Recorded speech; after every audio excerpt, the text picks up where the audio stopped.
bija Erasmus projekts pirms 2 gadiem kopā ar grieķiem un abas karstas zemes. Un Grieķijā mēs braucām uz Maizes muzeju.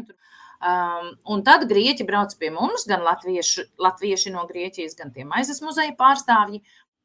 Mēs krāsojām olas, jo vēl tam bija grieķiem, jo tas mums saucās projekts Zaļais mantojums, Green Heritage. Un tad bija tā kā lieldienu atskaņas, tā kā bija jau diezgan karsts tajā māja sākumā, tad mēs teicām, un tur nebija nekādas elektrības, ne plītis, un mēs teicām, tad taisīsim augsto zupu, pašiem, lai ir ko ēst, tas bija arī tāds dienas pasākums visu dienu, un to augsto zupu, spriedām, cik lielu katlu vajag, cik mēs tur būsim latviešu mammas, jo bērni ne visai ēd to augsto zupu, un mūsu itāļu vīri tikai daži. Un tie nebija tie galvenie, un mēs un bija tie itāļi saicināti, tā bērndārs, ļoti maziem bērniņiem, un līdz ar to līdzi vecāki visi itāļi vietējie, un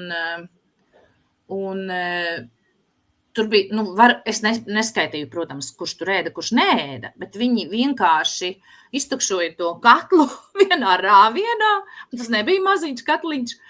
Un tas mums ļoti pārsteidza, un visi bija milzīgi interesēti par to recepti. Un visinteresantākais bija tas, ka mēs pēc tam rudenī satikāmies sezonas atklāšanā atkal tajā pašā vietā, un bija atkal tur viena daļa no tiem vecākiem atnākuši, un teica, mēs visu vasaru taisījām, cik labs izdomājums, jo, protams, pilsētā, kur ir viena no karstākajām Itālijas pilsētām, kur ir 36-40 grādi, ja, un nevari tu ēst visu laiku to pastu, vai varbūt tev apnīk arī to zāli ēst, kaut kādas salātas.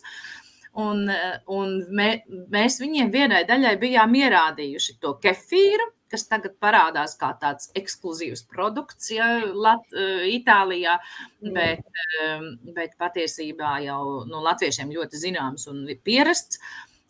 Un tās skābā piena produkts Itālijā ēd ļoti maz. Tagad varbūt arvien vairāk tīri tādu balto grieķu jogurtu, kefīru un tādu. Un tad viņi teica, mēs visu vasaru ēdām. Dažkārt arī tādas starpkultūru pasākumi iedod citu dimensiju arī tev vietējai ēdienu kultūrai.